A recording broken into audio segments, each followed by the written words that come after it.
When I look at Africa, many questions come to mind. Many times I ask myself, what would happen if Mwalimu were to rise up and see what is happening?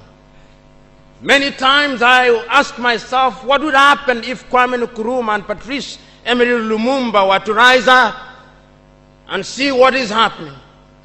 Because what they would be confronted with is an Africa where the Democratic Republic of Congo is unsettled. There is a war going on there, but it is not on the front pages of our newspapers because we don't even control our newspapers and the media. As I speak to you, the Central African Republic is at war, but we talk of it only mutedly. As I speak to you now, in South Sudan, the youngest nation in Africa, the Nuer have risen against the Dinka. As I speak to you now, Eritrea is unsettled. As I speak to you now, there is an ease in Egypt as there is an ease in Libya. In Niger, it is no better. In Senegal, in the Casamance, it is no better. In Somalia, it is no better. Africa is at war with herself. This is what they would be confronted with. They would be confronted with an Africa which statisticians and romantic economists say is growing, but which in truth is stagnated. That is the Africa that they would be confronted with.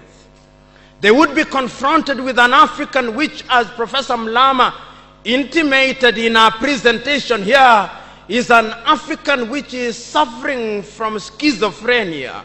He does not know herself. They would be confronted with an African whose young men and women have no interest and low love for their continent. They would be confronted with an Africa where young men and young women are constantly humiliated at the embassies of European countries and at the United States of America as they seek the almighty green card.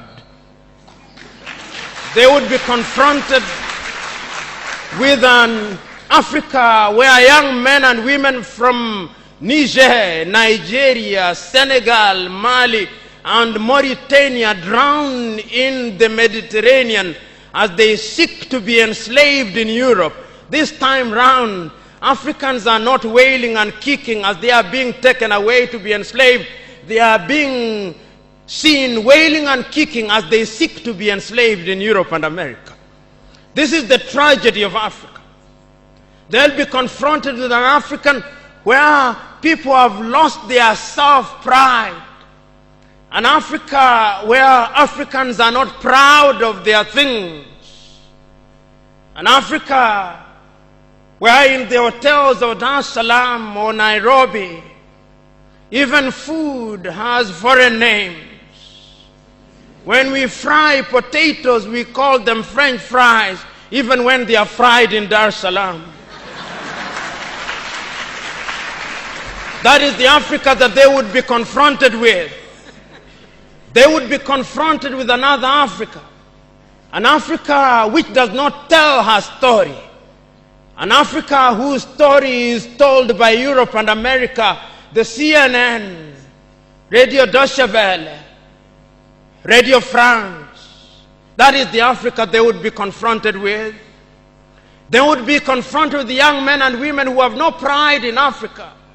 When they want to enjoy themselves, they sing the praises of football teams from Europe and America. It is Manchester United. It is Arsenal. It is Real Madrid. And Barcelona, not Yanga, not Mufulira Wanderers, not Gor Mahia, not FC Leopards. No. That is the Africa that they would be confronted with. They would be confronted with an Africa which does not enjoy its theater and drama.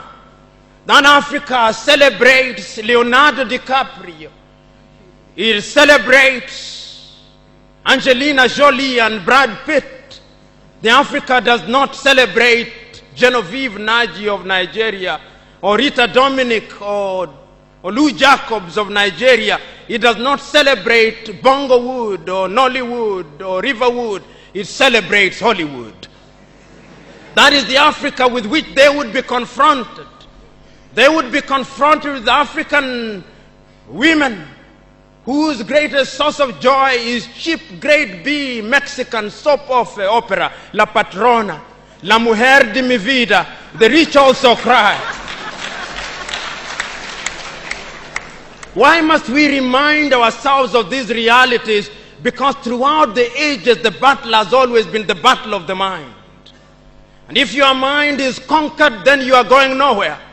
And that is why in the ages of enlightenment in Europe, the great René Descartes said, cogito ergo sum, I think, therefore I am. And therefore, if Africans are to begin to make a contribution in their affairs, Africans must begin to think. But the question is, are we thinking? We have universities in their numbers. Tanzania has universities including Dar es Salaam. Nairobi has universities, as indeed Kampala, as indeed South Africa, Johannesburg. We have all these universities. We have engineers. But our roads are not being made by Tanzanian civil engineers. It is the Chinese who are present in this assembly who are making our roads.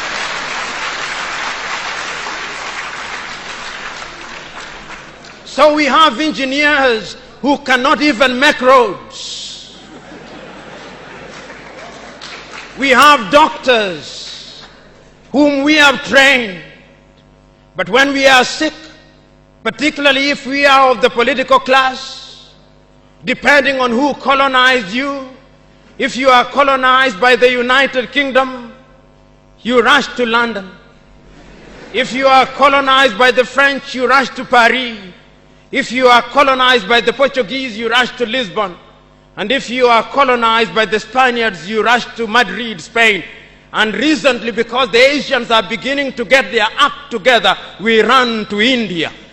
And very lately, because the Arabs are also beginning to get their act together, we run to Dubai. Notwithstanding that we have the Kenyatta hostels of this country, the Muhimbilis of Tanzania, the Chris Hani Baragwanaths of South Africa, and the Mama Yemos of Kinshasa in Zaire or the Democratic Republic of Congo, but we have no faith in our doctors. In the area of education, we also don't have faith. Our political class introduced something that they call free education, but it's free indeed, free of knowledge.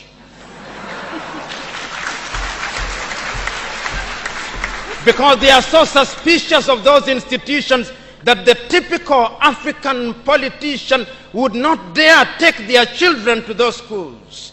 Their children will be educated in the British system, in the American system, so that when they graduate, they go to the United Kingdom, to the United States. Not that there is anything wrong with those institutions, but the agenda is wrong because our leaders long lost the script and ought to be described for who they are, our misleaders.